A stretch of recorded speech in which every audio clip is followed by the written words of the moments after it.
Welcome back to A People's Guide to Publishing. I'm Joe Beal, the founder and CEO of Microcosm Publishing and Distribution.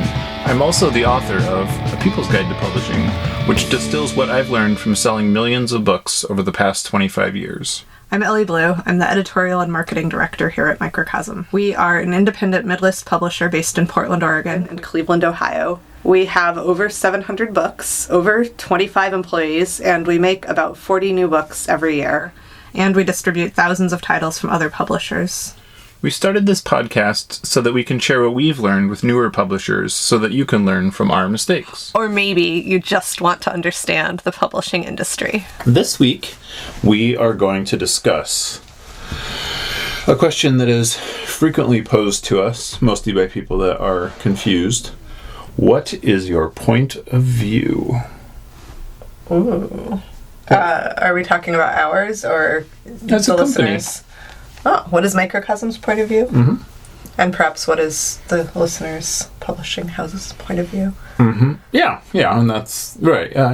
Precisely. Well, this is always sort of the lead-in, is that you're feeding enough crumbs for somebody to grow their own sourdough loaf. That's just a little meta podcast analysis on our podcast for you all. That's part of our point of view, I think. Our podcast is about talking about our process until you have your process worked out. And I feel like that is a good segue into our point of view as a publisher.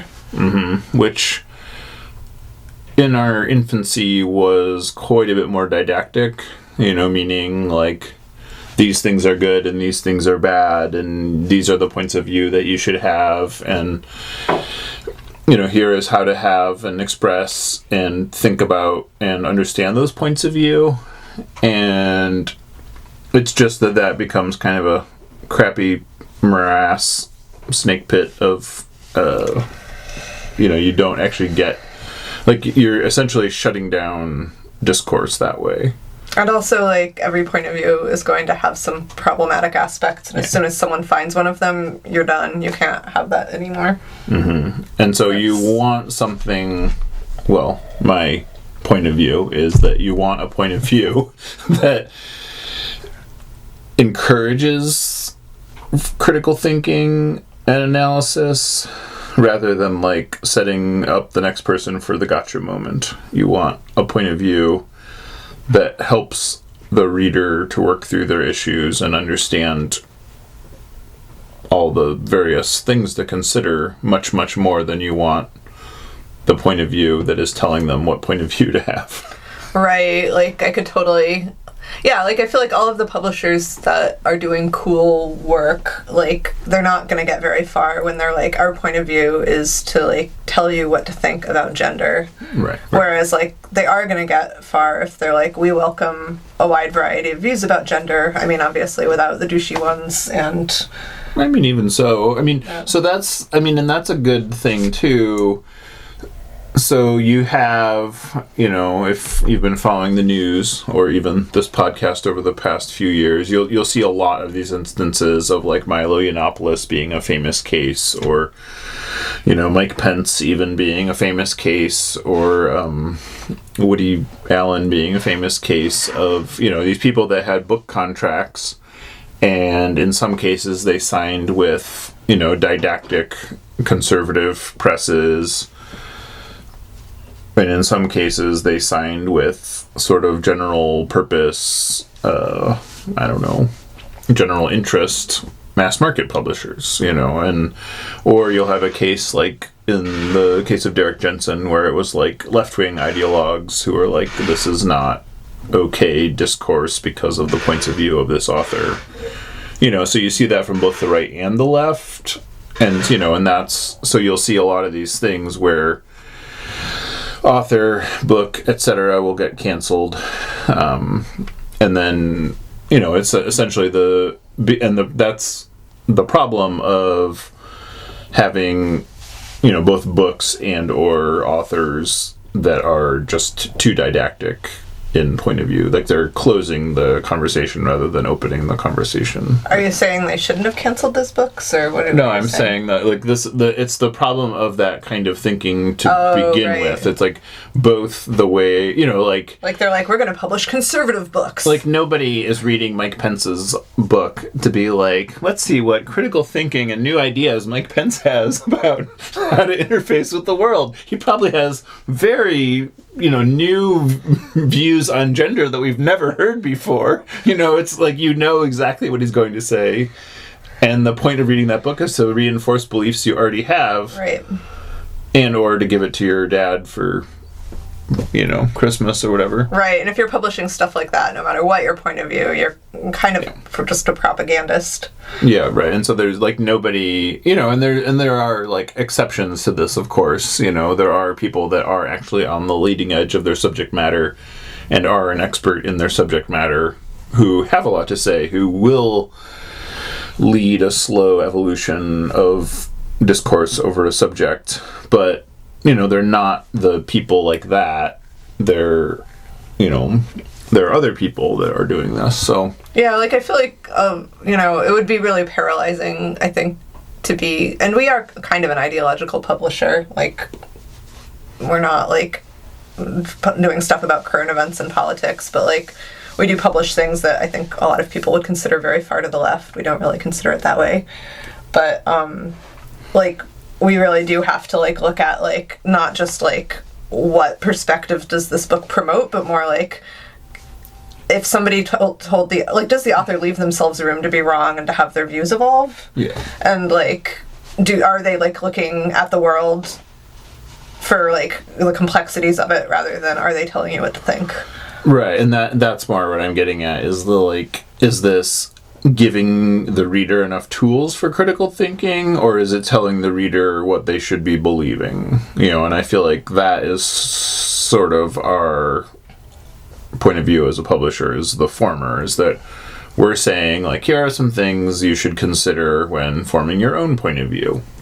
Totally, and, like, there's things in our books that I disagree with all the time, or that are not interesting to me, or, like, I don't feel like I have to, like, squash a book or kill it or even cut a paragraph necessarily, but I will ask the author as the editor, like, why do you say that? Yeah. And a lot of that is, the point of that is, we want to cultivate the readers to be smart enough to critically think when they read our books. Yeah, we trust you.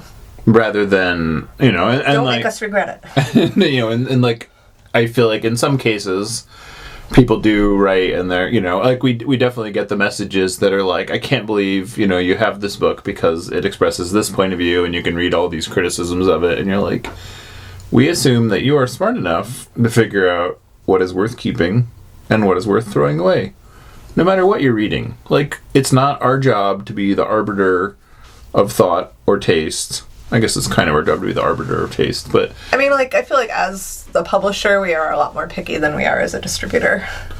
Yeah, but again, all of those things are really a matter of, like, there's some level of merit to some person. It's not going to be for all people. Mm-hmm. And, like, it's going to be helpful to somebody in, even those books that are, like, entirely made of lies, fiction books... Like, there are aspects of that, and that's a good, like, I guess that may be the best way to make this point. It's like, didactic fiction can be kind of the most painful of all fiction. And, whereas, like, fiction that can open up a topic to discuss it, could be really helpful in doing that, Yes, it's true, which is way more challenging. It's just challenging to do no matter what your genre. But yes, if you're trying to, like, make a point with your fiction, it is very easy for your narrator to be insufferable. And so, part of it is that... And that's also true of your nonfiction book. Like, so much of our job is telling the audience who a book is for, who it is wrong for, and, like, what they might get out of it. And so that's the trouble of, like, didactic publishing, is that have to be coming at it from this idea of like educating people, and and so it becomes like the like sad consequences, like it becomes the echo chamber of like the people that believe it are like, wow, it's really good that this thing is out here to like educate all those people that are never going to read it, and the people that like it's supposed to be for are never going to read it. So it's like it's not going to get you anywhere. It's like the, whenever somebody is caught smoking on Amtrak, they don't just like throw the person off the train. They make an announcement to the entire train. Mm-hmm. And you're like, yeah, the people that are going to do that are not going to listen to that announcement. But the other 200 people, they certainly hear that announcement and they're like, oh, yes, I am aware. So what is our point of view as a publisher? So it's like we want you to say, oh, this subject is interesting. Mm-hmm. Here are some things you either may not know about it or may not have thought about it in this particular way before. And, like, here are enough tools for you to form your own opinion and, like, go about your life.